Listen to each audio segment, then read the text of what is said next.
Mesdames et bonjour et surtout merci d'être encore en direct sur Info TV dans le cadre justement de votre programme Espace Miné. Espace Miné restera une affaire des démineurs. On fera ce pourquoi nous sommes payés, c'est-à-dire vous donner l'information, rien que l'information et toute l'information. Tout à l'heure, on aura la dénonciation. La dénonciation, vous le savez, rubrique de plus en plus appréciée dans le cadre de cette plateforme. Une exclusivité de Bernardo Basson. On aura déjà également fait un tour du côté des kiosques pour avoir l'information et surtout la bonne information parue au niveau des tabloïds en République camerounaise. Si vous le voulez bien, on marquera également un temps d'arrêt en guise d'analyse dans le cadre de ce programme pour parler de ce que l'on a dénommé ce matin les références. Une interrogation, les hommes de référence, peut-on encore en trouver au niveau du Cameroun, au niveau du continent africain? Que pensez-vous des hommes de référence? Sont-ils de plus en plus rares?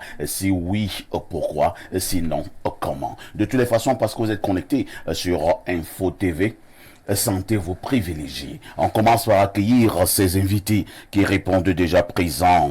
Ils sont là pour nous dire bonjour en toute convivialité. Il s'appelle Hassan Fouapon. Bonjour.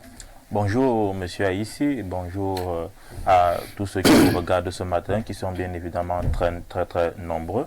Je vous remercie d'avoir bien voulu nous associer, mon parti et moi, à l'audience, à votre audience, pour nous permettre de donner notre position sur un ensemble de sujets qui concernent la République du Cameroun. Et en parlant du PCN notamment, j'aimerais adresser mes vives félicitations à ces nombreux camarades qui s'attellent jour et nuit pour la réussite du congrès du PCN qui se prépare, qui aura lieu à Kribi du 15 au 17 décembre, et particulièrement un camarade, le docteur Pierre-Carole Mbouel, qui est responsable de la sous-commission communication, qui a un travail admirable pour vulgariser, pour faire connaître justement tout ce qui se prépare en ce qui concerne ce congrès, qui sera un moment important pour le Parti camerounais pour la réconciliation nationale.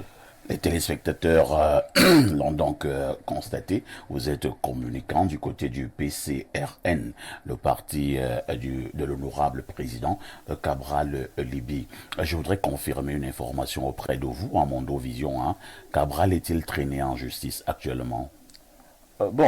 C'est vrai qu'il y a des rumeurs qui circulent sur les réseaux sociaux, selon lesquelles effectivement l'un des pères fondateurs aurait traîné le président Cabral Libi au tribunal. En attendant que c'est une information ou bien une rumeur? Non, pour le moment, il s'agit encore d'une rumeur qui n'a pas encore été confirmée, qui n'a pas encore été vérifiée. En attendant effectivement que cette rumeur... Vous savez que ce que vous dites est archivé. Oui, bien évidemment. J'ai dit qu'elle n'est pas encore confirmée. Je n'ai pas dit qu'elle n'est pas confirmée.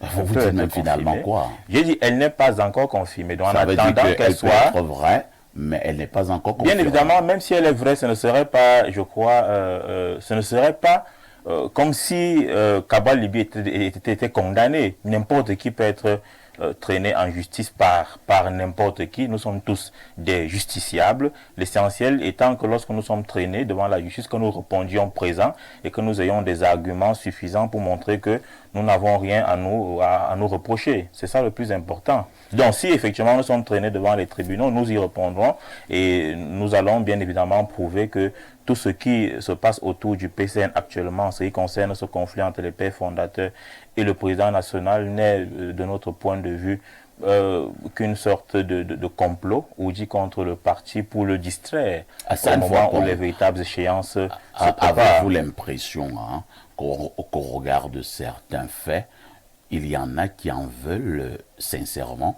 et sérieusement à Cabral Libi? Et ce n'est pas nouveau. Il y en a toujours qui en ont voulu à Cabral Libi. Vous savez, c'est quelqu'un au parcours... Et combat contre plusieurs jaloux et plusieurs aigris. Effectivement, et il n'est pas le seul. Vous savez, chaque fois que vous êtes hissé au sommet, il y a toujours des gens qui s'arrangent pour vous faire descendre. C'est quelqu'un qui parlait de la théorie du jardinier. Et l'honorable Cabral Libi fait partie de ces gens qui se sont illustrés, qui se sont distingués par leur parcours. Et effectivement, il est normal qu'il y ait des gens qui n'en soient pas fiers et qui veulent le ramener vers le bas. C'est-à-dire qu'il faut le tailler pour qu'il soit au même niveau que les autres fleurs. Et quelle est la meilleure manière, si ce n'est de s'attaquer à l'organisation politique qu'il a portée aujourd'hui jusque là où il est, mais que lui-même il a contribué à porter à là où cette organisation se trouve aujourd'hui. Donc, de toutes les façons, je pense que nous en sortirons plus grandis de cette bataille. De toutes les façons, ce que l'on retient déjà avec vous est que du 15 au 17, vous vous retrouverez du côté de la cité balnéaire à Kribi pour réfléchir sur l'avenir de votre formation politique. On vous souhaite plein succès dans le cadre de ces travaux. En face de vous, on accueille le sucre national. Bernard Dobasson, bonjour. Bonjour, le Banjok de Kouta, de Pila, de Djarou, de la modération. Bonjour à tous les copanélistes, bonjour à tous les téléspectateurs du programme Espace Miné. Je voudrais adresser deux bonjours particuliers. D'abord à mon grand ami Emeric Ndo. Il est du côté de Douala, il est à Simankam. Je suppose qu'il est au travail en ce moment. On a de très bons rapports, on s'est beaucoup parlé hier, je voulais lui adresser un bonjour aujourd'hui. Et également à mes voisins. Alors, je suis dans le cabinet... Des chers voisins. Je suis dans le cabinet de maître Gervais Armel Manmaï, que tout le monde connaît. Donc voilà, je suis dans son cabinet, à l'avenue Kennedy. Et donc, j'ai des voisins là-bas. Il a déjà un cabinet. Depuis de longues... Étant encore stagiaire, il avait déjà un cabinet, maître Manmaï. C'est possible? Oui, oui. C'est autorisé? C'est autorisé. C'est autorisé. C'est archivé, hein, c'est qu'on dit. Oui, non, c'est autorisé. Du coup, il avait déjà un espace de travail, si vous préférez. Ça, comme ça, oui. Ça vous évitera des recadrages brutaux. Il avait déjà un espace de travail. C'est mieux dit comme ça. Et donc, une fois qu'il a prêté serment, il a donc définitivement ouvert son cabinet. Et donc, à côté du cabinet, on a des voisins. Il faut quand même dire que Maître Manmaï est un excellent avocat. Il est brillant. Ça, c'est vous qui le dites. Il est brillant. Lui et moi, on n'a pas ces rapports. On a des rapports de père à fils. Et c'est quelqu'un qui m'aide beaucoup, qui me soutient beaucoup, qui m'accompagne tout le temps. Vraiment, j'ai un amour particulier pour lui. Vraiment. Donc, à côté du cabinet, on a nos voisins. Emma Electronics. C'est une boutique qui vend du matériel électroménager. J'adresse un bonjour particulier à tous les promoteurs de Emma Electronics. Et donc, je suis content d'être là ce matin, comme souvent. Bernard Dobasson, aujourd'hui, c'est la journée internationale au mondial de courant. Des artisans pêcheurs. Ah bon? Oui. Vous savez qu'il y a la pêche industrielle et la pêche artisanale. Donc, ceux qui vont encore à la ligne avec la canne à pêche. Elle est artisanale. Elle est artisanale. Donc, on a pensé qu'il fallait leur rendre hommage. Ceux qui vont avec les bateaux en mer. Ce sont des industriels. Elle est industrielle. Voilà, donc avec de grands filets et tout ça, qui pêchent en très grande quantité. Et voilà, donc les artisans pêcheurs abattent un travail remarquable parce que jusqu'aujourd'hui, ils ne sont pas éteints. Vous savez, il y a des personnes qui ont une particularité, c'est que dans leur famille, de façon séculaire, il y a eu des pêcheurs. Et donc, il y a donc des personnes qui ont conservé la tradition dans certaines régions du monde. Par exemple, à Kribi, il y en a qui vont avec les pirogues au large, qui... C'est vraiment une culture pour eux. Oui, oui, qui ramassent du poisson, pas en très grande quantité, mais qui ramènent parce que ce sont des artisans forcément. Donc, on a pensé à ce qu'il fallait retenir une journée mondiale pour eux, pour leur sécurité lorsqu'ils décident de prendre la mer pour nous rapporter du poisson. Et on sait très bien que généralement ce poisson est conservé de la meilleure des manières parce qu'il est consommé très rapidement. Il n'est pas comme celui qui met 10 ans dans les congélateurs. C'est du bon poisson frais. C'est très bon poisson frais. Lorsqu'on vous le fait à l'étouffée. Dans le ndomba. Nous appelons ça dans le ndomba. Et vous mangez cela avec le ntobacon. Le ndomba de Mbalmayo. Vous savez ce qu'on appelle le ntobacon? Oui, je suis né à Ikuno parfait ici. C'est du plantain pilé. On mélange un peu de mûr, un peu de non mûr et on fait en des fiboulous. On fait en dé. Des fiboulous, ouais. Est-ce que vous pouvez suivre mon regard? Votre femme est boulot. Merci Bernard Dobasson. C'est moi qui vous remercie. Renaud Ebotou, bonjour. Bonjour et merci de me faire l'amitié de m'inviter ce matin. Chaque fois que je suis sur ce plateau, j'ai toujours l'impression d'être un téléspectateur privilégié, c'est-à-dire qu'en même temps, étant acteur et téléspectateur, parce qu'on on apprend beaucoup avec des sommités qu'il y a sur ce plateau, les Blériot Niemek, les Bernardo Basson et leurs invités qui sont toujours tout aussi intelligents. Sauf que j'ai pas bien compris, j'ai suivi avec beaucoup d'attention Monsieur Fapon du PCRN qui est un ami et je le sais très bien. C'était pas un sujet inscrit à l'ordre du jour. Hein. Je n'ai rien compris à ses explications. Ah bon? Ah oui, il a beaucoup parlé, mais vous n'avez rien compris. J'ai rien compris vraiment.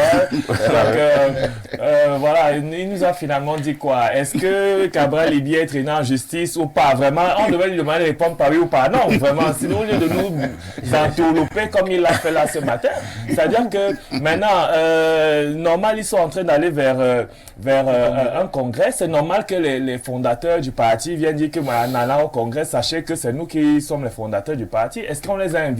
Voilà les vraies questions. Au lieu de venir nous parler de la jalousie, qu'on est jaloux de...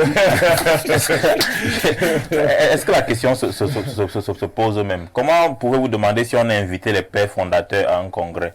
Il y a eu un congrès en 2019 à Guidjegis.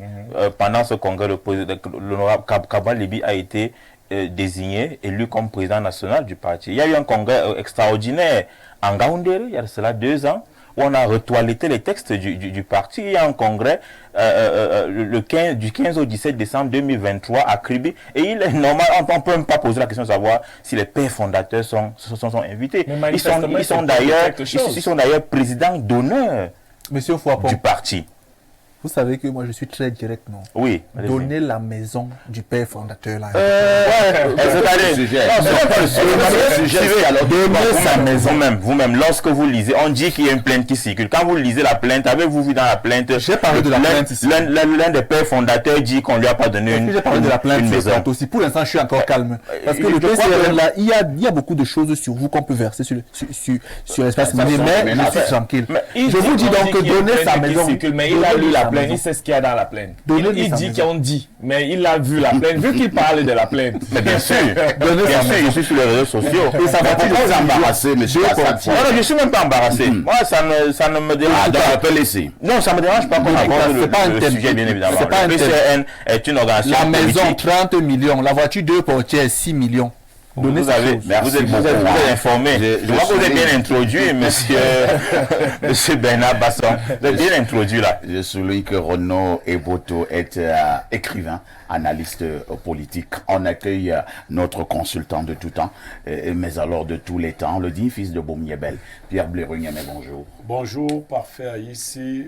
Bonjour à vos millions de téléspectateurs.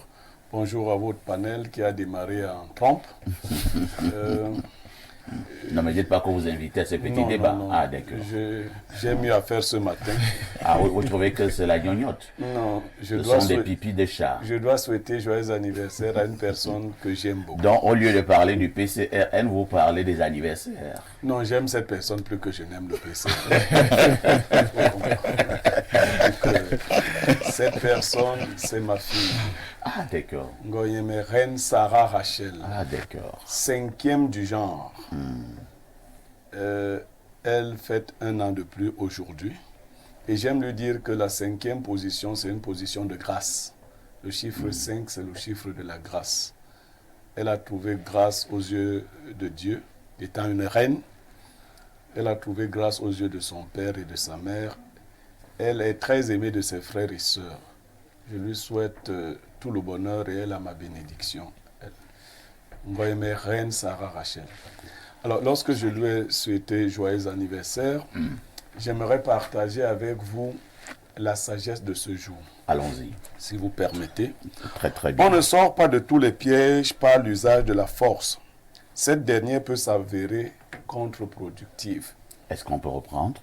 On ne sort pas de tous les pièges par l'usage de la force. Cette dernière peut s'avérer contre-productive. On peut un tout petit peu expliquer? Bien évidemment.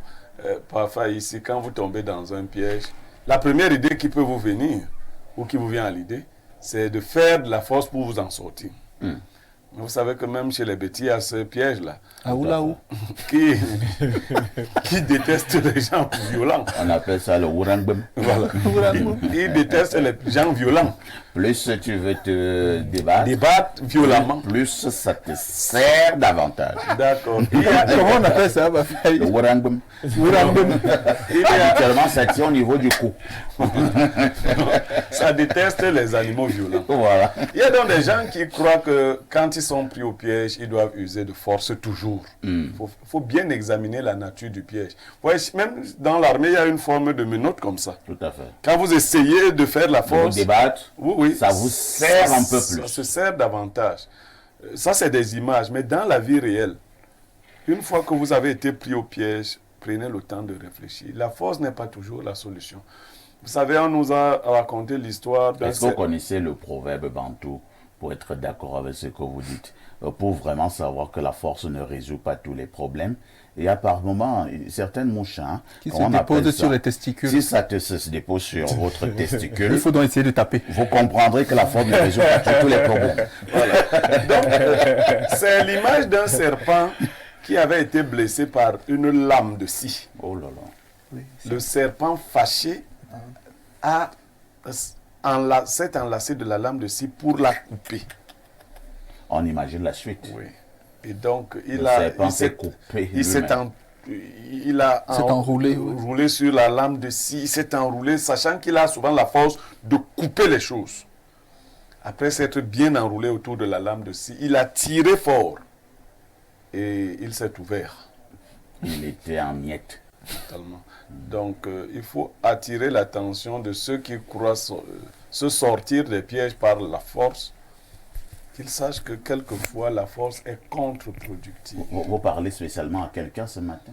Non. Ah, d'accord. Non, Ok. Je spécial. voulais juste me rassurer. Non, je ne parle pas spécialement à quelqu'un. D'accord. Bon, C'est comme la loi. Hein. On dit souvent que la loi est impersonnelle. Et de portée Donc, générale. vous ne visez Non, non. personne. Quand- Vous ne visez parfois pont du PCR. Non. C'est pas- J'ai même une certaine amitié à l'égard de M. Foucault parce que il fait partie des gens que j'observe depuis. Il a un très grand travail. Non, au il sein est du honnête PCR. déjà dans le langage. Bon, vous comprenez? Dire même ce qu'il a dit, quelque chose circule. Vous savez, la politique a ceci de particulier qu'elle veut enrégimenter les cerveaux. Bon, vous savez aussi ma proximité avec le président du PCRN. Ma proximité sociologique avec le président du PCRN. Rien à voir avec celle politique. Non, ça n'a rien à voir avec une sorte de tropisme idéologique. Idéologique. Non, je ne m'en cache pas. Libi Lingué est mon cousin, direct. Nous sommes deux fils Longol. Nous nous apprécions en beaucoup de points. D'accord? J'apprécie sa pugnacité. J'apprécie son intelligence, j'apprécie son travail d'homme politique. Mais je l'invite également à donner un nouveau visage à la politique. Je ne veux pas que la politique qu'il fait ressemble à la politique des menteurs, qui ressemble à la politique des politiciens. C'est-à-dire que chez nous, dans nos villages, quand on dit que tu me fais la politique, ça veut dire que tu me trompes. D'accord? Je veux qu'il fasse une politique. Il n'y est pas encore exactement.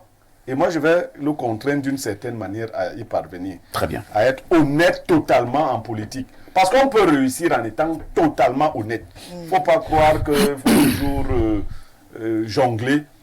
Sur la question, par exemple, des pères fondateurs, je me suis rapproché de quelques personnalités du PCRN pour constater que M. Libi avait posé ce problème sur la table et que certains pontes du PCRN se sont opposés à ce qu'on donne à ce monsieur ce bien. Il faut vous dire que l'instrument que ce monsieur a mis entre vos mains à un moment important de la vie politique de ce pays vous a servi. Beaucoup. Donc, bon, vous voyez aussi, c'est terrible. Quand vous marchez avec des gens qui sont un peu trop matérialistes, attachés au bien, toujours en train de faire les calculs, 25 plus 25, et ça donne 50. C'est pas Tu ne bien. parlais pas souvent comme ça d'habitude. C'est pour caricaturer. Vous avez changé de temps. Non, pas, il y en a qui aiment tellement l'argent qui n'aiment pas voir l'argent entre les mains de quelqu'un d'autre. Vous voulez dire quoi concrètement? Ce que je veux dire concrètement, c'est que les gens du PCRN, les cadres, qui se sont opposés à l'idée qu'on donne une maison au père fondateur, aux deux pères fondateurs. Et ils ont cette manière de parler là, cette façon de Bon, parler. non, j'ai dit qu'il y a des gens... On dit que 25 plus 25, ça donne 50. Non, ce n'est pas bien, il ne faut pas aimer l'argent comme ça. Donnez la part de ce monsieur. Arrêtez, on se connaît. Vous savez, Il y a un artiste qui a dit, donne ma part sur ça. parfait, ici, les Ivoiriens dans une chanson disent, on est tous Ivoiriens, on se connaît en détail. Il y en a qui ont une cupidité qui ne s'explique pas. Et vous allez vous rendre compte que pour n'avoir pas écouté la voix de votre leader sur cette question, vous allez attirer des foudres.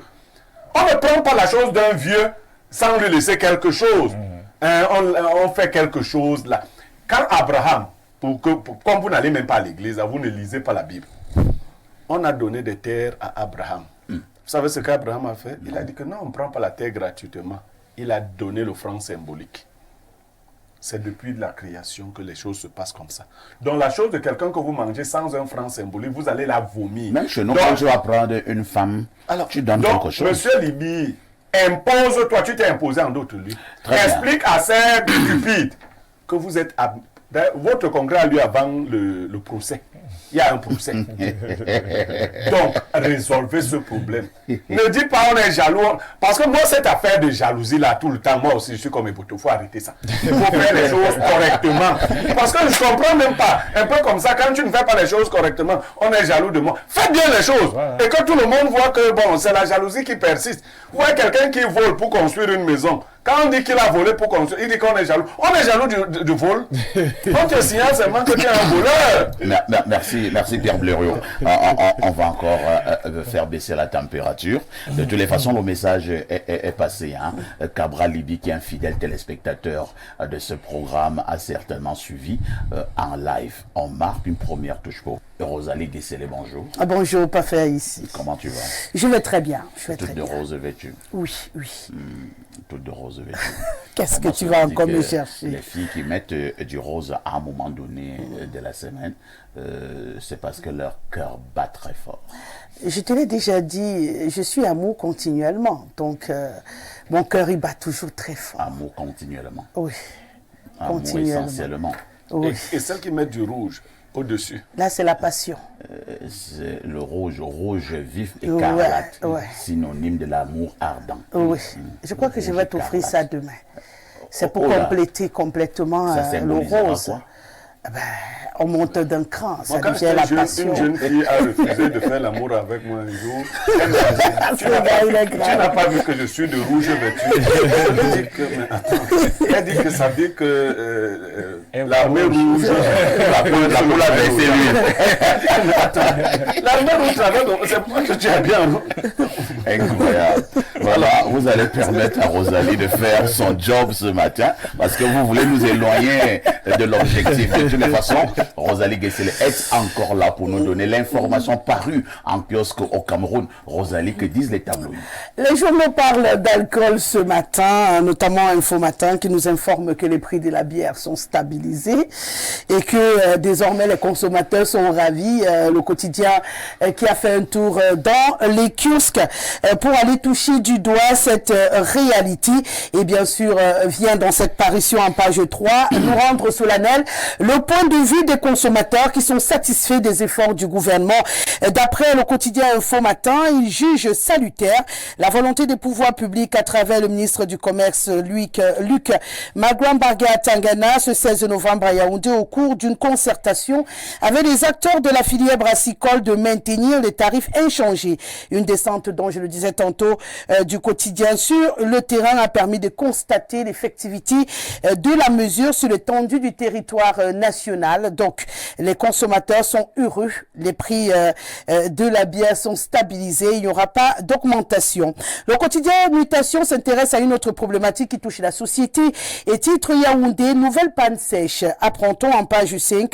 Le journal nous dit pourquoi la capitale est de nouveau en proie à des perturbations d'approvisionnement en carburant. Le journal a donc fait également le tour de quelques stations services, question de constater que le précieux liquide commence peu à peu à se faire rare et revient d'en rendre compte dans cette parution de ce mardi. Cameroun Tribune nous annonce de bonnes nouvelles. Cameroun Banque mondiale, encore de beaux jours. Le journal en page 3 revient donc sur cette rencontre hier entre le Premier ministre chef du gouvernement Joseph John Goutey et le vice-président de l'institution financière internationale pour l'Afrique du Centre et de l'Ouest, Ousmane Diagana, qui ont donc profité pour évoquer les 3 nouveaux accords de financement signés dans la matinée entre les deux parties. Près de 558 milliards de francs à investir donc dans les secteurs de l'énergie, des transports et de la décentralisation. L'information trouve écho avec l'économie ce matin, le quotidien qui titre également coopération.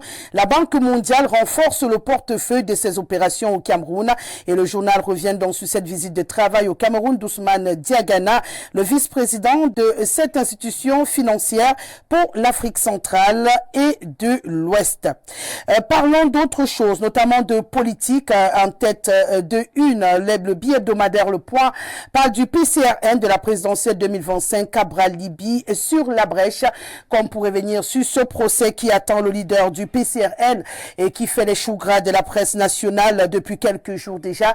En page 9, que se passera-t-il pour le PCRN à la veille de l'échéance de 2025? C'est la question qu'analyse le billet hebdomadaire Le Point pour nous ce matin.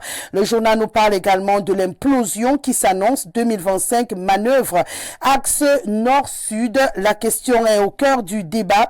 Le feuilleton qui met en lumière la déstabilisation du président de l'Assemblée nationale semble sonner le glas d'un axe nord-sud qui de tout temps a toujours été au cœur de la dévolution du pouvoir au Cameroun. Daïdio Abia, cette ligne a réussi à ses aléas, à résister à ses aléas. Qu'en sera-t-il pour 2025?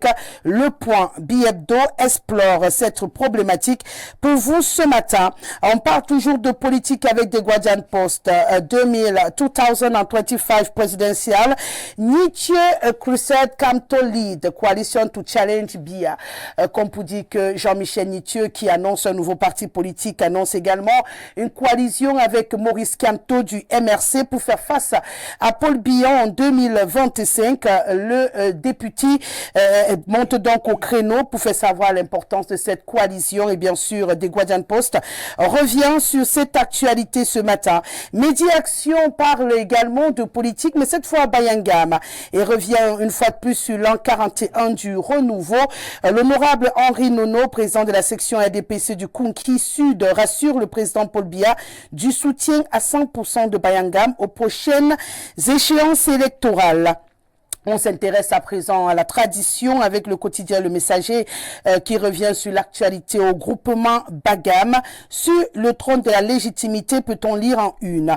De quoi s'agit-il exactement en page 3? L'on apprend qu'engagé dans une tournée de pacification après que le roi autoproclamé Mathurin Mouyébé a été appréhendé et écroué, Sa Majesté Fontendo règne en toute légalité. On se rappelle que la cession à ce trône a causé la mort de quelques citoyens dans cette partie du Cameroun lors de ce combat de bicéphalisme qui a été interrompu par le MINAT qui a donc tenu à faire revenir la légalité. Et désormais, tout semble marcher au groupement Bagam. Nous sommes là dans la région de l'ouest du Cameroun. Le journal en page 12 revient sur la rencontre de ce mardi entre le Cameroun et la Libye. Serait-il en danger? La question est posée au regard des absences notées dans l'effectif des Lions indomptables du Cameroun aujourd'hui qui devront encore se passer de quelques leaders de cette équipe nationale. La rencontre est prévue donc pour ce mardi dès 17h, heure du Cameroun. Et bien sûr, le jour parle également de la chaufferie Bagam en pied de une. Le message de Sa Majesté Fontendo Zozi Dieudonné est disponible dans ce journal. Le journal qui nous informe également que dans l'extrême nord du pays, des ex-combattants de Boko Haram sont dans la rue et pour cause au procès du programme de désengagement, désarmement et réhabilitation mal mis en œuvre. Plusieurs dizaines d'entre eux se sont retrouvés dans la nature. Question de revendiquer tout ce qui leur a été promis dans le cadre de cette réorganisation, de cet abandon du combat dans la partie septentrionale du Cameroun. Et puis on sort de cette revue de presse avec le quotidien Réalité Plus qui revient sur cette messe organisée du côté des Toudis et titre Sanctuaire des Toudis, des bénédictions spéciales du pape François à certains chrétiens. C'était donc au cours de la messe d'action de grâce présidée par le père curé recteur l'abbé Jean-Augustin Otuntolo le dimanche 19 novembre 2023 en la paroisse des Toudis à Yaoundé, une célébration eucharistique au cours de laquelle membres du gouvernement parlementaire et d'autres chrétiens ont été remerciés et bénis par le pape pour leur geste très apprécié dans la construction de ce sanctuaire. Voilà qui sanctionne cette revue de presse deuxième du genre pour cette journée et bien sûr la toute première ou la seule sur Espace Mille. Merci Rosalie Guesselé pour toutes ces informations fraîches parues donc en kiosque au Cameroun. Comme d'habitude, vous ne partez pas. Vous nous livrez le fait saillant de l'actualité qui retiendra notre attention ce soir au 19h et au 20h. On reste en droite ligne avec l'effet Kangouka, mais cette fois on va s'intéresser au phénomène des veillées de prière, notamment à la nuisance sonore. Rosalie, quelqu'un vient de m'écrire là dans mon inbox en me disant qu'il y a eu des morts. Des gens qui rentraient de Kangouka entre Douala et Boumiebel. Il y a eu un accident, la circulation très grave au retour de Kangouka. Bon, apparemment, peut-être c'était leur miracle aussi. Hein. Tout est possible. Tout le monde peut chercher un miracle. Ne faites pas les choses comme toi. Hein. Ah non, quand les gens sont morts, on ne se moque pas d'eux. Je ne me moque pas. je trouve quand même triste qu'on fasse autant de kilomètres pour aller assister à un regroupement. Et au retour, on trouve la mort. Alors donc, que vous venez d'être en communion avec le Très-Haut. Justement, c'est ce contraste qui me pousse à le dire. C'est pas que je compatis pas à cet accident, mais je comprends toujours pas jusqu'ici comment on peut faire un si long voyage pour aller vivre juste un regroupement religieux qu'on peut vivre sur place dans plusieurs lieux de culte ici. Donc, il paraît que par moment, à certains endroits, il y a des puissances fortes au niveau de la prière, des prières puissantes. Même quand il y a des prières puissantes, si tu n'es pas connecté à ces prières puissantes, tu n'en obtiens rien. La foi, je le dis toujours individuelle. Même quand on dit là où 2 et 3 sont réunis pour prier. Dieu si toi, oui, il est là debout, mais si toi-même. C'est un regroupement de sorciers. Hein. Tout est possible. Dieu ne peut pas être et là. Pendant qu'ils invoquent le sorcier, toi, tu es à côté, tu es perdu, tu ne comprends rien. Donc, ces affaires sont très souvent compliquées dès qu'on parle de spirituel. Et je préfère très souvent causer avec lui en privé. On se résume donc que ce soir, vous allez revenir un tout petit notamment peu sur les veillées de prière. Oui, vous allez élargir le débat. La nuisance, on va élargir le débat, la nuisance sonore. Vous savez, on a beaucoup d'églises qui se développent. D'ailleurs, quelqu'un avait même choisi le salon de mon père, j'ai dû le virer. Ça se développe partout. Et dans tous les quartiers, on en a au moins 2, 3, et puis le sommeil est un tout petit peu troublé. On va essayer de comprendre, d'aller un peu toucher du doigt la réalité. On est très proche des Camerounais ce soir dans le 20h parce qu'on va aussi s'intéresser à notre hygiène alimentaire. Finalement, qu'est-ce que les Camerounais mangent désormais? Ils mangent ce qu'ils peuvent ou ce qu'ils peuvent souffrir ou bien ce qui est accessible à leur peau, céréales, tubercules, qu'est-ce qui est encore possible de manger au Cameroun. On va essayer de vivre un peu le quotidien des Camerounais aujourd'hui. Rosalie Guesselin. Parfait ici. À demain 10h. Avec le même plaisir et bonne suite d'émission à vous. Merci beaucoup. Alors, lorsque Rosalie nous livrait sa quintessence de l'information parue en kiosque tout à l'heure, on aura également retenu que les Lions indomptables du Cameroun, l'équipe dirigée par Rigobert Sombanak, Magnan, redescend dans l'arène cet après-midi. Il sera alors 17h du côté de la Libye. Ils joueront justement contre la sélection libyenne du côté de Benghazi. Et match comptant pour les éliminatoires de la Coupe du Monde. États-Unis, Canada, Mexique. Et cette Coupe du Monde qui aura lieu en 2026. Il s'agit justement du deuxième match des Lions indomptables de ces éliminatoires. Vous le savez aussi bien que moi. Je le présume que vendredi dernier, ils ont dérouté l'île Maurice sur un score de 3 buts à 0 du côté de Douala. Est-ce qu'ils vont remettre ça cet après-midi à partir de 17h? De toutes les façons, nous serons devant nos petits écrans pour suivre les prouesses de notre sélection nationale. Nous sommes de tout cœur avec les Lions indomptables. Nous sommes de tout cœur avec le coach Rigaud, l'homme des grandes citations et des proverbes. Renaud Eboto, mutation parution de ce matin, nous annonce qu'il y a une nouvelle panne sèche. J'ai touché du doigt hier, j'ai parcouru 3 stations-service à Yaoundé. Il n'y avait pas de carburant, pas de super. Commentaire. Bon, on commence déjà à être un peu habitué à cela, c'est-à-dire que... On va encore augmenter? Je ne pense pas dans l'absolu avant décembre, mais peut-être après. Parce que selon certains analystes, normalement le prix de l'essence au Cameroun devrait passer à 1000 francs. Tout au moins. Donc, ce que nous sommes en train de faire là, le gouvernement joue avec nous. Je pense que Blaireau l'avait démontré il y a 8 ou 9 mois. Hein. Aujourd'hui, il parle avec précision qu'on va encore augmenter le prix du carburant. Et moi, j'ai peur que... Et puis, à la dernière fois, c'était cela. On a commencé, il n'y a pas le carburant, il n'y a pas le carburant. Les gens s'alignent avec des gros bidons pendant 8 heures de temps pour avoir 2 litres de carburant. Alors, maintenant, depuis hier, à Yaoundé, il y a une forte pénurie de carburant. Comme je vous le disais, premièrement, la Banque mondiale et le FMI ont demandé à l'État du Cameroun de ne plus subventionner les prix des produits pétroliers.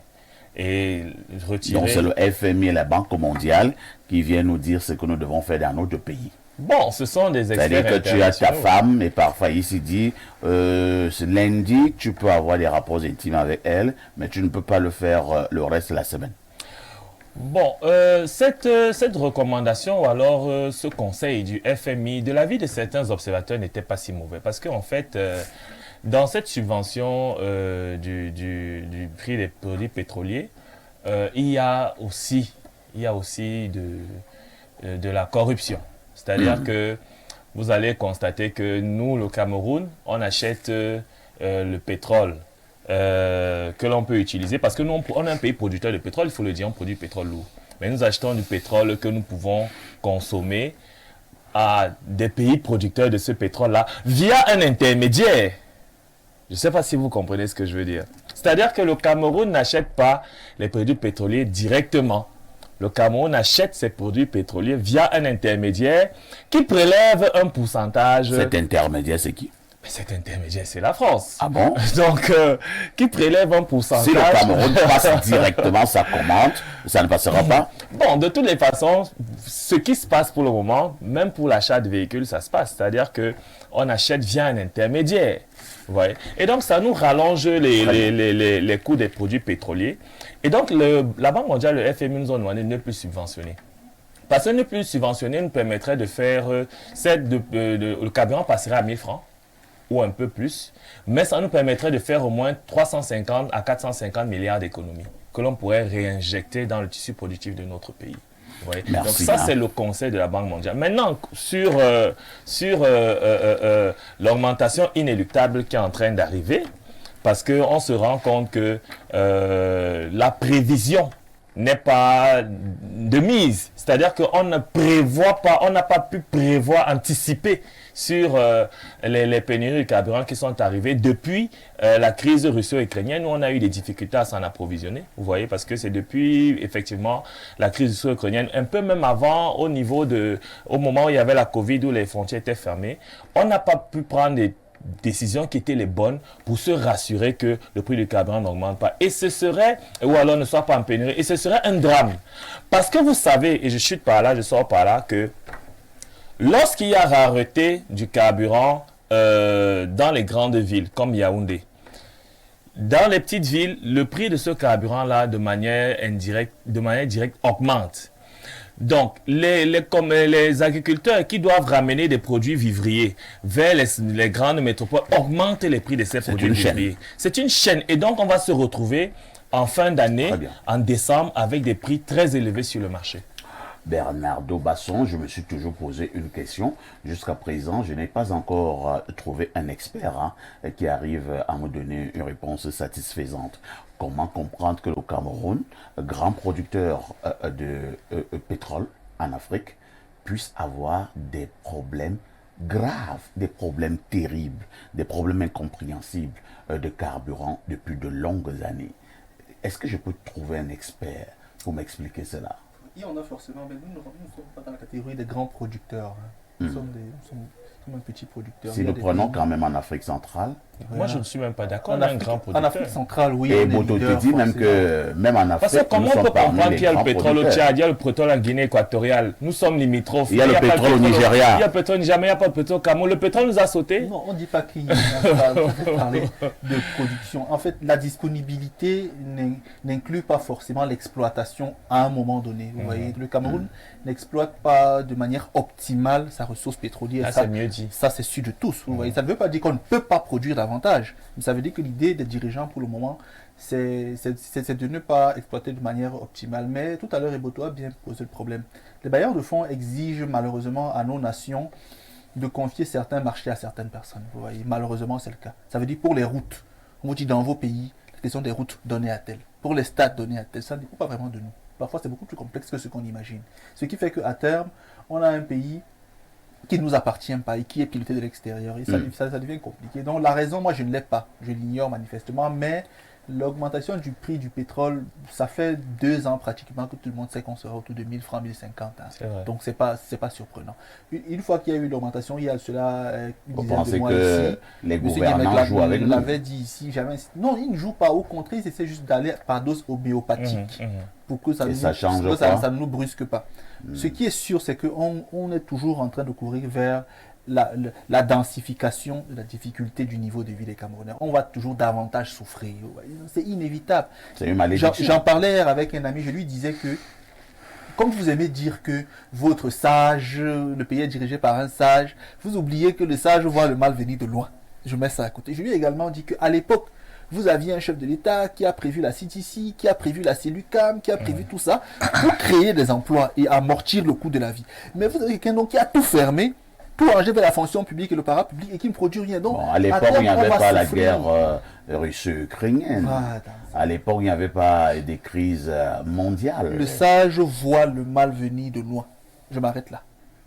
Donc, Paul Biya devait savoir qu'il y aura la crise en Ukraine. Non. Ce qui est déjà arrivé dans la vie peut encore arriver. Je prends le cas de la pandémie à Covid. Il y a eu les grippes espagnoles avant, non? Avant. Celui qui est sage sait que ce qui est déjà arrivé peut encore arriver. Donc, s'il y a eu guerre par le passé, il peut encore avoir guerre à arriver. Donc, on se prépare en conséquence. Moi, je n'ai pas de réponse appropriée pour la question du pétrole. Pierre Blériot-Niemek, vous et moi sur ce même plateau, pratiquement dans les mêmes conditions de température, on avait également posé le problème de carburant. Vous avez prédit ce qui devait arriver. J'ai peur que ce que vous disiez à l'époque, nous soyons en train d'aller vers cela, même si cela n'est pas du tout reluisant. Que se passe-t-il dans le domaine pétrolier au Cameroun? Bon, prédire, c'est peut-être prétentieux, mais c'est une analyse. Hein. Les autres viennent de la faire quelques mois après, mais ils sont à 1050. Non, nous irons vers 1500. Oh là, oui, nous irons vers 1500 d'ici la moitié de 2024. En fait, le prix du pétrole va carrément doubler. Si on arrête les subventions, c'est ce qui va se produire. Il n'y a pas autre chose à faire. C'est inévitable. Et le coût de la vie, c'est pas seulement comme Eboto, c'est pas seulement à ramener la nourriture, non. Le transport conditionne tout. C'est vrai. Tout ce que vous faites. Dès que le transport coûte plus cher, et le transport va coûter plus cher, parce que les routes étant mauvaises, il faut avoir une lecture holistique du problème. Maintenant, quand vous roulez parfois ici, vous roulez plus lentement. Donc, vous consommez encore plus. Tout à fait. Vous êtes obligé de consommer plus et de détruire la voiture. Donc, le propriétaire de la voiture va ajouter au prix du transport les charges liées non seulement au carburant, mais également à l'amortissement rapide de son véhicule. Vous aurez par exemple dans Douala-Yaoundé à 6 000 francs pour les voyages simples. Je ne parle pas des voyages simples. Voilà des choses que nous allons vivre en 2024.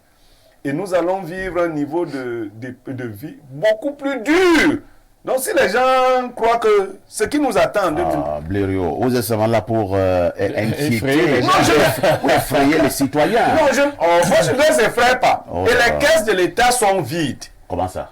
Oui, il n'y a pas d'argent. Est-ce que lui, Paul Motazin, nous a dit ça? Oh, lui, il va rien nous dire. Il va rien nous dire. Ni lui, ni son ami, son collègue Alamine Ousmane, mais les deux jours, ils vont rien nous dire. Mais ça va être plus dur. C'est d'autant plus que ils auraient pu augmenter le revenu des Camerounais. Ils ne l'ont pas fait. Ils ont mis des blagues un peu partout. Et voilà ce qui nous attend. Très 2024 bien. sera dur. Et dans ces conditions-là, ils comptent organiser une élection en 2024. Mais vous allez les voter, non? Oui, bien sûr. On les a souvent votés. D'ailleurs, quand tu ne les votes même pas, c'est là que tu les votes. Donc, ce sera plus... Parfait, si vous Merci. permettez, dans une là, j'ai Oui, entendu qu'il y a Bernardo. une coalition qui va se faire entre le MRC Oui, entre Nietzsche, qui est en train de mettre sur pied son Son parti parti politique, politique, oui. il va donc coaliser avec le Je MRC suis curieux de- je suis curieux de voir pour ça. mieux combattre le président Paul Je suis Biya. curieux de voir, je pense que c'est une coalition. Bon, mais je crois, bon, si je peux m'inviter rapidement à ce... le chairman John Fundi avait vu déjà la roubladier. Et je pense que vous l'avez également dit Oui, ici. oui. Moi, heureusement, vous avez une mémoire d'éléphant. Alors, Nietzsche est allé dans le SDF pour vider le SDF de sa substance. Pour fragiliser le Le SDF. chairman a dit que le type ci est bizarre. Il ne l'aimait pas. Non, le chairman n'aimait pas Nietzsche. Mais ça se voit aujourd'hui. Pendant l'élection présidentielle, est-ce que vous savez que Nietzsche a fait la Il a battu campagne contre Joshua aussi. Alors qu'ils étaient du même parti politique. Ça, c'est du jamais vu. Mais moi, en ce fait, qui c'est m'intéresse- pour vous dire, justement, voilà pourquoi ça m'intéresse. Parce qu'en fait, est-ce que les masques vont tomber? Parce qu'à la vérité, tout le monde sait que c'est un intrus dans le SDF. Mais c'est terrible quand même. Il a battu Il a campagne toujours contre. été du MRC. Contre. Moi, ce qui m'intéresse dans le tandem Camto-Nietzsche, c'est qui sera Le candidat. leader, C'est voilà. là où les couteaux voilà la bonne vont question. sortir. Ça m'intéresse. Qui sera Qui le sera le leader leader? des Non, deux? Nietzsche n'a pas l'étoffe d'un président. C'est évident. Non. C'est évident qu'il est en train de s'allier à Camto pour le Non, porter. s'il vous plaît, Voilà, on il y a peut même pas quand de débat même, là-bas. même si on est en conflit avec le lièvre, reconnaissons qu'il a une bonne pointe de vitesse. Nietzsche, c'est local, c'est au niveau local quand même. Nietzsche, ça Bien peut sûr. être député, ça Bien peut sûr. être... Oui, il ne faut pas entendre ce qu'il lit souvent là. Non. Nietzsche, c'est député. Très bien. Mais si Nietzsche dit qu'il veut être le président du Cameroun, ça va d'abord étonner sa propre famille. Qu'est-ce Merci beaucoup. Hein. Sauf s'il faut, Hassan, vous insistez d'en dire un mot sur la pénurie actuelle de carburant. Je voulais justement vous amener sur ce terrain, hein, Oui. sur le terrain Nietzsche-Camto, apparemment qui te plaît bien. Et ça vous inquiète aussi au niveau du du PCRN, une telle coalition? Mais pourquoi ça nous inquiéterait? Vous savez d'abord que le MRC vous met de temps en temps en difficulté. Puis moi, je veux bien qu'on nous démontre en quoi le MSC nous met en difficulté. Ils vous ont battu aux dernières élections, ils étaient devant vous. Non, mais il faut comprendre une chose. Nous visons le pouvoir. Et celui qui a le pouvoir, c'est le RDPC. Nous voulons les mairies. Celui qui a les mairies, en majorité, c'est le RDPC. Nous voulons les postes de députés. Celui qui a les postes de députés, en majorité, c'est le RDPC. En quoi est-ce que le MRC est-il fondamentalement un adversaire sérieux du PCRN? Moi, je me pose souvent cette question. Là, tu viens de faire vraiment du sophisme. Non. Bon, je t'explique Oui. quoi. C'est-à-dire, ce que vous voulez prendre là au RDPC, c'est ce que le MRC veut aussi prendre au RDPC. Donc, vous vous rencontrez. Simple, moi, j'aime parler avec les images. Oui. Vous convoitez la même femme. Voilà. Oui. D'accord. Oui. Et le MRC a une longueur d'avance sur vous. Comment la femme là, quelqu'un l'a déjà. Mais ils ont 14%. Mais vous voulez la faire, Non, mais- c'est Mendomo. Mendomo. Mendomo est chez son mari. Et Boto veut faire partie Mendomo.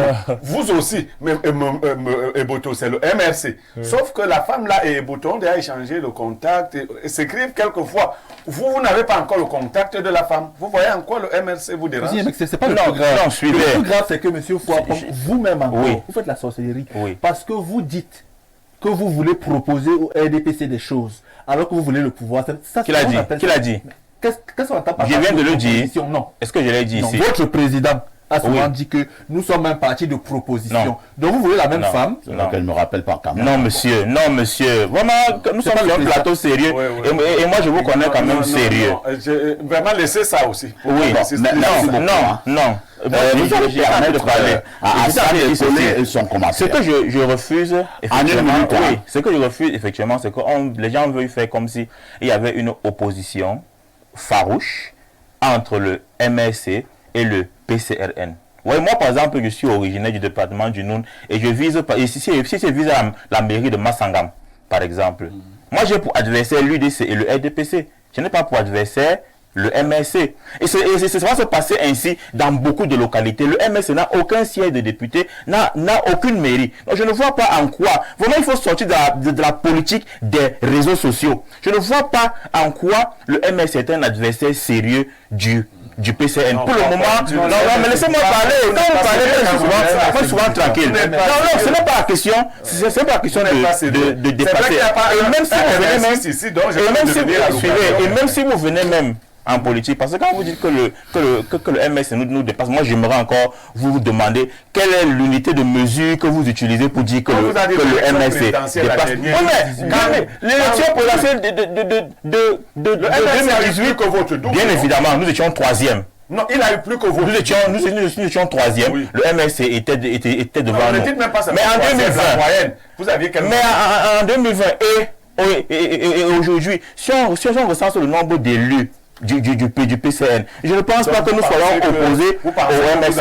Maintenant, pour finir, moi sur la question du pétrole, moi j'aimerais dire simplement que ce qui se passe avec le pétrole, parce qu'on parle aujourd'hui du carburant. Mais il est clair que le carburant sur le pétrole l'empend, parce qu'on a aussi vu des gens sortir de leur ménage s'aligner pour avoir le niveau de la pénurie du pétrole, nous sommes il y a 3 mois. Voilà. En fait, ce n'est rien d'autre que la faillite de l'État. Ce sont les conséquences de vous voulez absolument le dire. Non, mais bien évidemment, c'est la faillite de l'État. Et il y a des choses, on peut tout cacher, on peut faire la démagogie en tout, mais on ne peut pas faire la démagogie sur les questions économiques. Parce que sur les questions économiques, quand vous n'êtes pas efficace, ça se voit de manière claire. Ce qui se passe avec le pétrole n'est que la manifestation des politiques économiques inefficaces. Merci, nous sommes très dépendants de l'extérieur. Renaud et Boto, nous n'avons plus de temps. Nous n'avons malheureusement plus de temps. Nous marquons une autre transition. Il ne nous reste plus beaucoup de minutes à passer ensemble. Les sujets mis d'abord sur la table ce matin étaient très intéressants et très pertinents. Mais nous ferons ce que nous pourrons pour aborder notre instant de l'analyse. Et nous vous le disions en ouverture de ce programme. Nous marquons un arrêt pour parler de ce que nous avons donné ici comme référence. Que pensez-vous des hommes de référence? Avez-vous l'impression que nous ayons encore ces hommes de référence au Cameroun et dans bon nombre de pays africains? Je commence par Renaud et Boto. Renaud et Boto, on va faire comme à l'école primaire. Hein. On définira d'abord les mots durs. C'est quoi un homme de référence? Bon, un homme de référence... Moi, j'aurais peut-être souhaité que vous commenciez par les philosophes. C'est eux qui... Prendre la parole. Voilà, par exemple. Si tu fuis la question, si tu n'es plus du quartier... C'est un homme, enfin, je suis humble. Je préfère que les philosophes commencent. Bon, il n'y a pas de problème. Je ne commence pas par le philosophe. Je vais commencer par le juriste et psychosociologue. Voilà. Alors, Bernardo Basson, c'est quoi un homme de référence? Un homme de référence, c'est un homme qui, dans son parcours, a accumulé beaucoup de faits d'armes au point où, à terme, il devient quelqu'un qui, pour la simple évocation de son nom, fait autorité. Très bonne définition. Voilà. Vous voyez que On peut dire comme les enfants au quartier. Hein. On applaudit pour qui J'ai été le plus sympa possible. Tout en disant à nos amis de la technique qu'il faut mettre homme avec grand H hein, pour être un peu plus complet. Et là, je vais passer la parole à Pierre Bleureux-Niemek. Pierre Bleureux-Niemek, j'ai causé avec des anciens il y a 2 ans, 5 ans, 10 ans qui me disaient parfait, dans ce pays, nous avions des modèles. Nous avions des hommes de référence, nous avons des exemples, des hommes qui véritablement étaient présentés à la société comme étant vraiment des référents. Et quand ils me parlaient comme ça, ces aînés, ils faisaient comprendre que de plus en plus, nous n'en avons plus. C'est excessif. Ce n'est pas excessif parce qu'il y a une petite chose à ajouter dans la définition de Bernardo, parce qu'elle est très objective. le sous-entendu de votre question, c'est l'aspect éthique Très bien. et moral. Très bien. C'est-à-dire que vous pouvez être un très grand scientifique Ouais. de renommée internationale. Si vos mœurs n'accompagnent pas votre science, on vous désacralise. Si on vous attrape dans les sex tapes, c'est fini. Mais votre science, non mais c'est le monde va comme ça. Une personne a perdu l'élection, la candidature à l'élection présidentielle en France. Dominique Strauss-Kahn. Parti pour gagner. Dominique Strauss-Kahn. Donc, avec toutes ces Aux qualités, États-Unis, Bill cette renommée doit Il a être fait Moni accompagnée d'une solide assise morale. En fait, l'homme de référence doit allier le savoir au savoir-être. Le savoir-faire au savoir-être. De toutes les façons, la référence sera toujours une manière d'être. Une manière d'être, plutôt qu'une manière de faire les choses. Tous les médecins seront peut-être bons médecins, mais on dira que ce médecin a un humanisme particulier dans sa manière de traiter les gens. Donc on parlera de lui, au-delà des malades qu'il a guéris, mais de l'humanisme qui a accompagné son service. Donc il nous manque cruellement.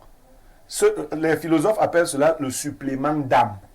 Il nous manque cruellement le supplément d'âme. Lorsque vous avez fait ce constat, je vous suggère de garder le microphone. Il nous manque ce que vous appelez là le supplément d'âme. Et pourquoi? Oui, mais parce que nous sommes tombés dans ce que Glissant appelle le tout-monde. Et dans le tout-monde, nous avons ce que nous appelons le capitalisme fondamental.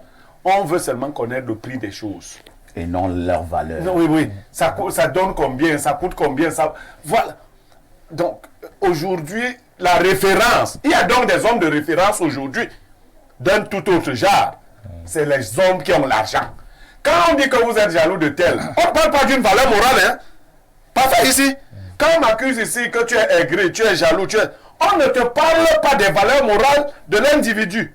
On te parle de ses voitures, de ses maisons, de ses jets privés, ainsi de suite. Donc nous avons changé de paradigme. Aujourd'hui, le paradigme, c'est un homme de référence dans votre village. C'est celui qui a la plus grosse maison. Avec une belle peinture. Oui, les grosses voitures sont garées devant le chez lui. Et quand il vient en week-end, là, tu as des belles femmes. Belle femme. C'est lui qui est l'homme de référence. Même s'il couche avec le crocodile. Voilà. Donc, c'est nous-mêmes qui avons changé de paradigme. On ne fait plus attention à celui-là qui accueille tout le monde chez lui, qui est avenant, qui est bien éduqué. Même s'il n'a pas grand-chose. Même s'il n'a pas grand-chose. Lui, il n'intéresse plus personne. Merci. Là Hein. où je suis Oui, pas- Renan, Là où je ne suis pas d'accord avec Monsieur Blériot. c'est de ton droit. C'est plus ton Voilà. droit. Là, je suis peut-être pas d'accord avec lui, c'est que il y a encore des hommes de référence, même au Cameroun. Moi, je peux donner des noms. Hein, Est-ce que si j'ai vous dit qu'elle voulez. n'a Il n'a pas dit qu'il n'en avait pas. Hein. Et Tu es l'Afrique. donc d'accord avec moi. Mais non, L'Afrique étant le berceau de l'humanité, l'Afrique produit des hommes de référence, bien évidemment, au quotidien. C'est-à-dire que l'Afrique est encore le berceau de la référence en matière d'hommes de référence. Moi, je voulais même donner quelques noms, si vous Allez-y, permettez, allez-y. hein. Vous allez aller à l'université de Douala, vous allez trouver le professeur Magloire Ondoa, qui est un homme de référence. Allez voir le travail que ce monsieur abat dans cette université. Vous avez ajouté le côté éthique.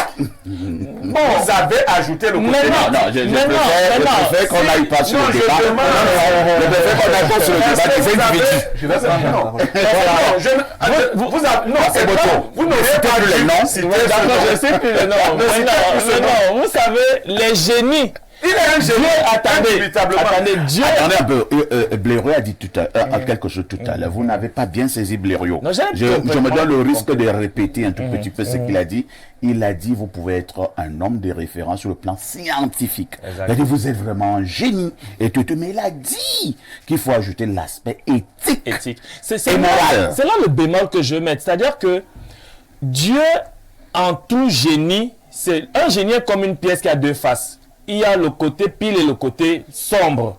Je ne sais pas si on se comprend. C'est-à-dire que pour que les hommes ne soient pas des dieux, Dieu a mis en tous les génies quelque chose de mauvais. Allez voir allez lire l'histoire de tous les hommes, de tous les grands hommes du monde. Vous allez trouver qu'il y a quelque chose. Donc moi, ce n'est pas le fait que un homme de référence, par sa science, etc., ait quelques petits travers là. Mais si ce n'est que des petits, c'est pas de ça dont nous parlons. Nous parlons des gros travers qui se voient comme le nez sur le visage.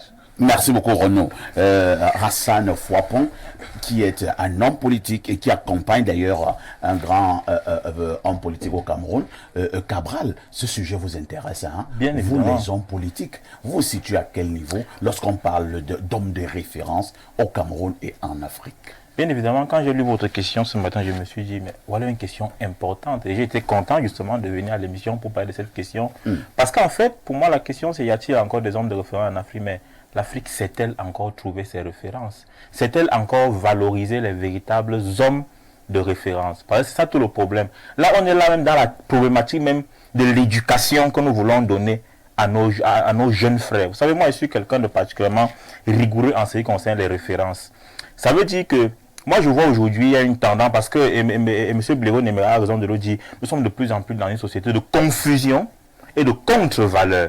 Ça veut dire que les gens qu'on vous présente généralement comme des références sont des gens qui ont plutôt, c'est-à-dire que, en fait, on repose leurs références sur des bases qui ne sont pas bases matérielles, sur des bases matérielles, ainsi de suite. Et il le disait, vous pouvez, quelqu'un peut vous admirer à distance parce que vous parlez bien, parce que, mais s'il vient vers vous et que vous n'avez pas de l'argent à lui donner, vous n'avez pas de billets à lui donner, mais il se dit, mais finalement, donc toi tu parles comme ça alors que tu n'as rien. Parce que fondamentalement, c'est vrai, parce que fondamentalement, ce qui l'intéresse, c'est ce que vous pouvez lui apporter sur le plan matériel, c'est pas ce que vous pouvez lui apporter sur le plan moral ou sur le plan éthique. Or, aujourd'hui en Afrique, nous sommes tellement agressés par les autres civilisations, surtout la civilisation occidentale, de la mondialisation, que nous avons besoin de ces véritables références-là. Et justement, je ne réfléchis pas à la question de savoir s'il y a encore des hommes de référence, parce qu'il y a des hommes de référence.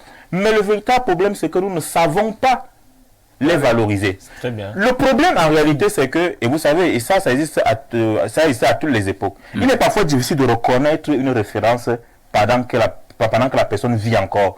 Très souvent, c'est après votre mort que les gens vont faire de vous une référence. Et donc, si nous voulons parler des hommes de référence, il faut aussi rentrer dans l'histoire pour montrer à nos jeunes cadets, effectivement, ceux qui ont fait un travail énorme et qui doivent être pris pour exemple. Et sur ce plan, moi, je peux citer quelques exemples dans l'histoire. Je ne comprends par exemple pas pourquoi nos rues au Cameroun ne sont pas bondées des noms comme Douala Mangabel, des noms comme des noms comme Charles Tangana, ainsi de suite. Félix Moumier. Parce que de mon point de vue, et ça, pour moi, les hommes de référence ne sont pas forcément des anges. Non, pas du tout. Voilà. Mais ce sont au moins des personnes qui, dans un domaine précis, ont fait montre de détermination, de courage, mais qui en même temps n'étaient pas trop sales. Parce qu'il ne suffit pas de faire preuve de détermination et de courage pour être une référence. Il faudrait également que sur le plan éthique et moral, qu'il n'y ait pas beaucoup de choses à vous reprocher. Parce que ce qu'il faut savoir, c'est que même si les gens ne vous reprochent pas des choses à l'extérieur, parfois même à la maison, vos propres enfants peuvent avoir des choses à vous reprocher, mais ça n'enlève rien aux valeurs que vous pouvez enseigner aux autres.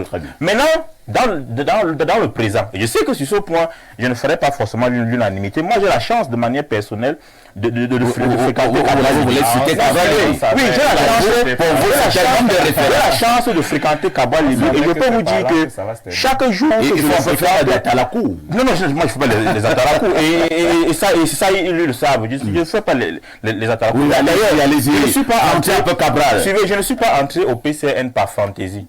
Je suis entré au PCN parce que j'ai essayé de fréquenter personnellement Kabwa Libi et de me rendre compte que on peut dire beaucoup de choses sur lui, mais sur le plan politique, sur le plan intellectuel, et même parfois sur le plan des valeurs, c'est quelqu'un qui a beaucoup de choses à donner. Maintenant, tu parles avec beaucoup de finesse, tu dis, et même parfois sur le plan des valeurs. Parce qu'en fait, on n'est pas un ange.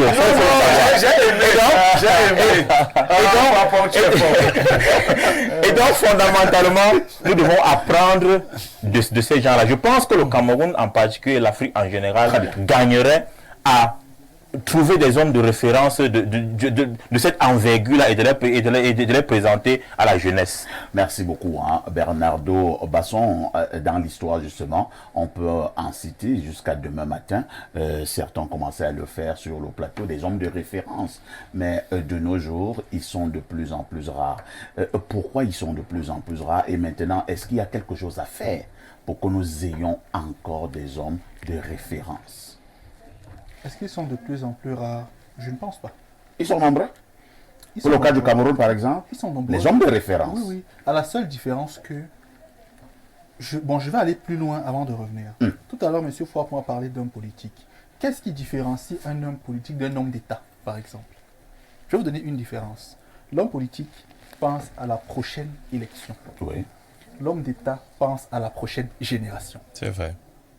Ce qui fait qu'à ce niveau, l'homme politique est difficilement, pas toujours non, mais il est difficilement un homme de référence. Oui. Parce que lui, l'objectif, c'est la prochaine élection. Et parfois, il est prêt à tout. Tandis que l'homme d'État peut se sacrifier parce que ce à quoi il pense, c'est la prochaine génération. Et dans son discours, il a dit « Nos jeunes frères, j'ai aimé ». Au Cameroun, il y en a. Sauf que notre système de fonctionnement est un système de fonctionnement qui est nébuleux, dans lequel la politique est au-dessus de tout. Il y a des référents officiels et des référents réels. Les référents officiels ont des bases qui sont chancelantes. Dans l'économie, dans la politique, dans le sport, dans le social, il y a des hommes qui ont des références. Il a fait. Mais sur le plan humain, ici, il y en a. Parce qu'il y en a, et une fois qu'on les trouve, qu'est-ce qu'on fait? On se débrouille pour les soumettre, pour les corrompre, pour les incliner. Et lorsqu'ils ne veulent même pas, parfois, on les tue, on les affame. C'est ça le problème au Cameroun. C'est pas qu'il n'y en a pas. C'est que dès qu'on sent que toi, tu es quelqu'un d'intègre, quelqu'un de droit, on veut te soumettre. Soit on passe par Basson pour dire, suivez mon regard, pour dire par exemple que ton type Bassa, qu'avez-vous sur le plateau là, il est très dur, on ne peut pas. Nous, on te préfère. Et oui, c'est vrai. Vous voyez. Ce qui fait que, c'est pas M. Yemek, certains estiment que je le lance beaucoup. Non, M. Yemek, c'est un homme bien. Vous voyez. C'est un homme de référence, c'est un homme bien. Il a un certain parcours, mais il n'est pas sain. Surtout en matière de femmes. Parce que je te regardais très bien. Surtout en matière de femmes. Là, laissez. Ailleurs, il est bien. Mais en matière de femmes, il est là. Bon, ça aurait été plus grave si c'était en matière d'homme. Vous voyez donc que parfois, et vous cite des gens ici dont on n'est pas sûr. Certains des hommes politiques, parfois ici sur le plateau, que c'est le seul qui est ci, qui est ça. Mais d'autres hommes politiques disent avoir des vidéos sur d'autres hommes politiques où ces hommes-là feraient autre chose. Et ils sont des caméramans pour avoir des vidéos des gens. Globalement, pour moi, au Cameroun, il y en a beaucoup, mais qui ne sont pas valorisés. Ils ne sont pas officiellement présentés parce que justement, ceux qui dominent sont ceux qui ne sont pas des hommes de référence. Merci beaucoup. Lisons rapidement les préoccupations de nos nombreux téléspectateurs. Bonjour, Monsieur Parfait Haïssi. À propos d'hommes de référence, il y en a toujours en Afrique, comme Aliko Dangote, Alain Foka, Sadio Mané, Assimi Ngotai, Paul Kagame, Samuel Eto'o, Tidjane Cham, etc. La question des leaders va au-delà des simples dirigeants politiques. Le défi du développement économique et social s'adresse autant aux leaders du secteur public qu'à ceux de l'administration du secteur privé, des entreprises. Les vrais acteurs du développement économique sont les responsables des entreprises. Ces hommes de référence sont des leaders politiques. 50 ans après l'indépendance, les leaders des entreprises et les élites intellectuelles. From Safia, Hissène, Dago, Yaoundé, Simbok. Chacun a son avis. Il cite les hommes politiques. La référence dépend. Alors, je commence par le haut. Petit pays, le turbo d'Afrique, on épouse la femme et on la chatouille. Voilà donc une raison qui devrait pousser comme telle à mettre petit pays en tête d'affiche pour que ces violences diminuent. Chacun a son problème. La référence dépend de la valeur la plus courue dans une société. Si une communauté est fermement attachée aux valeurs de vérité, il est évident que l'homme de référence dans cette société sera celui qui incarnera le mieux les valeurs de vérité. Perfecto, chaque société a ses hommes de référence selon les valeurs qu'elle exalte. D'ailleurs, on est l'une des sociétés avec le plus d'hommes de référence selon les valeurs que nous acclamons les plus, à savoir la corruption, le vol, les sextapes, le mensonge et j'en passe.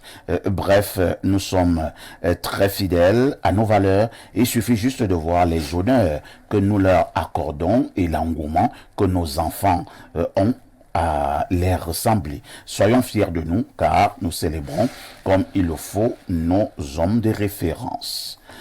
Bonjour très cher Perfecto et tout ton panel des hommes de référence. Il en existe toujours dans notre société, dans notre pays même, s'ils ne sont pas saints. Ne pas être saint, c'est humain, car la vérité se trouve dans les propositions. Homme de référence, Blériot, parfait, DGCNPS. Oh, je ne sais Ça veut pas. dire qu'il a des histoires de Je ne mœurs. sais pas si sur référence. On doit retenir ce qu'il fait à la CNPS. Hein. Non, on Si. ne peut pas retenir. C'est pas ça une référence. Si. La référence n'est pas sectorielle. Il n'y a pas de Qu'est-ce qu'il fait à saint- la il y a pas de CNPS? saint sur la planète. Qu'est-ce qu'il fait à la Pas la CNPS? CNPS. Mais il fait un bon travail, vous ne voyez Bien pas. sûr. Bien Bon, je sûr. parle de son Bon, sur quelle travail. échelle? Alors, Il a dit qu'il a on lit privatisé l'hôpital de la CNPS. d'autres messages, hein, Perfecto comme homme de référence. Moi, je peux citer le professeur Kofane Timolion, chef de département de physique et responsable du laboratoire mécanique d'Ongwaekele, Gauthier depuis Mendong à Yaoundé. Bonjour Perfecto, ma référence est en prison. Est-ce que je peux la citer? C'est Ismaël. Mais Non. pourquoi? Non. Vas-y, Mais cite. pourquoi on ne cite pas ça? Mandela fait la prison, non? Bien sûr. Non, est-ce qu'être en prison, ça veut dire que tu es mauvais? On peut être en prison étant un homme de référence, Bien sûr. Bernardo. Comme, Bien sûr. Non, moi je ne cite pas. Moi, de je nom. peux citer quelqu'un qui est en prison, qui est un homme de référence. comme Vamoulki, comment on l'appelle? Amadou Bamouke. C'est un homme de référence. Rebonjour les démineurs, les hommes de référence sont rares comme une jeune fille en Kabangondo. Pour faire plus sérieux, on a écarté la norme pour normaliser l'écart. Mononjana en était un. Eric Abanda. Et Mononjana. Perfecto, On tu a sais. écarté la norme Perfecto. pour normaliser l'écart. Moi, je pense qu'il y a un travail que les puissances En une minute. coloniales sont en train de faire dans nos pays d'Afrique noire francophone. C'est-à-dire avec la complicité de nos États post-coloniaux, c'est de tuer systématiquement toutes les personnalités de référence qui pourraient être potentiellement pas contrôlables. c'est vrai, Iboto. Dès que tu es riche, on t'appauvrit, on te sodomise, on couche bon ta femme. C'est vrai. Dès que tu es un homme Ce qui n'est est pas un peu, systématique quand dès même. que tu es un homme qui est un peu structuré, un peu vaillant, un peu courageux, on veut t'affaiblir parce Bien qu'on sait que sûr. tu peux renverser le système. Exactement. C'est eux qui créent, ils s'enferment dans leur secte où ils boivent beaucoup de choses là-bas qu'il ne faudrait pas boire. Parfois ici, c'est vrai. Donc actuellement, le monde est dominé par ces diables-là, mais ils vont partir. Ben, ouais. On passe la parole à Blériot Niemek, à notre pan de la chose. Nous parlons là d'hommes de référence. Et sur ce plateau, nous sommes unanimes qu'il y en a encore. Mais ils ne sont pas valorisés. Avez-vous l'impression que les hommes de référence sont de plus en plus combattus en Afrique et plus précisément au Cameroun? Non, ils sont combattus dans leur propre maison. Ah bon? Oui. Pas dehors. C'est dans leur propre maison qu'ils sont combattus. Parce que celui qui décide d'être un homme de bien fait quelque mal à sa famille. Hein, vous voyez, si vous n'êtes pas corrompu, les membres de votre famille qui viendront vous dire, bon, s'il te plaît, il faut faire en sorte qu'on me place quelque part. Moi, je dis à beaucoup que non, on ne peut pas t'aider en utilisant mon nom. Il y a des gens, j'ai des problèmes. Mais je sais que si je rencontre telle personnalité, elle va encore visser le problème là. Moi, oui, c'est-à-dire que je sais, j'ai un ami qui peut résoudre un problème. Mais s'il sait que c'est mon problème, s'il découvre, il dit qu'il est mon ami, s'il découvre que c'est mon problème, il va rendre ça plus dur. Et nous savons tous pourquoi. Lui et moi, nous savons pourquoi. Quand vous avez fait un choix de vie, maintenant, ce que je vais dire en dernier ressort parfois ici, c'est que vous ne serez pas un grand homme de référence si vous n'en produisez pas d'autres autour de vous. Il faudrait que vous ayez des disciples à qui vous enseignez votre rigueur de vie. Je vous amène au plus 44, c'est Londres, l'Angleterre. Good morning, parfait. Bonjour le panel. Désolé, j'ai raté le début de l'émission. J'avais une question pour mon frère Basson.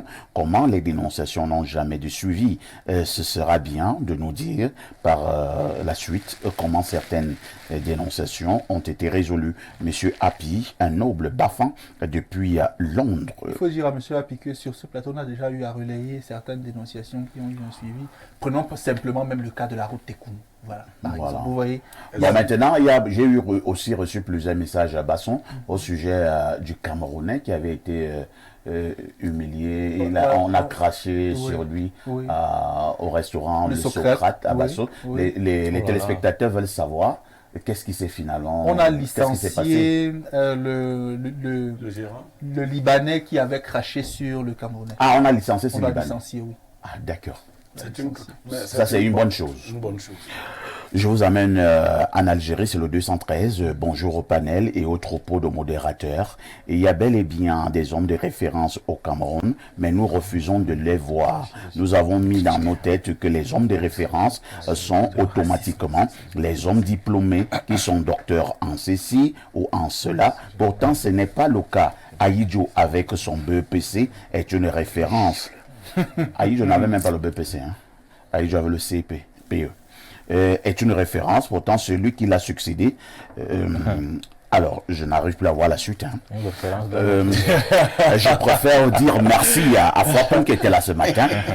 Une dernière phrase. Oui, mais j'aimerais simplement dire que deux choses pour finir rapidement. D'abord, dans le contexte où nous vivons actuellement, il est difficile d'être un homme de référence parce que vous aurez beaucoup de tentations, vous aurez des gens autour de vous qui veulent que vous viviez d'une certaine manière. Et si vous refusez, effectivement, vous pouvez être en quelque sorte banni, entre guillemets. La deuxième chose, j'aimerais dire, évitons dans la société actuelle de présenter des gens qui ne sont pas des hommes de référence comme hommes de référence. Et je m'adresse particulièrement, je vais faire du repli identitaire à la communauté à laquelle j'appartiens, la communauté Bamoun. Nous faisons beaucoup de mal aux jeunes Bamoun en présentant comme hommes de référence des gens qui n'en sont pas, des gens dont on ne peut pas tracer la richesse. Je dis, nous faisons beaucoup de mal à nos jeunes frères. Il faut qu'on arrête avec cela. Il s'appelle Hassan Fouapon, il est communicant PCRN. On dirait également merci à Arnaud Eboto, qui est jeune analyste politique, mais également écrivain. Pierre Bleurieux-Niémé restera mon consultant permanent. Disons également merci à Bernardo Basson, notre invité permanent. Ne ratez pas le journal de la mi-journée dans 7 minutes, très exactement. Quant à moi, je vous donne encore rendez-vous en rediff ce soir à partir de 22h30. Avec tout ceci, que faites-vous encore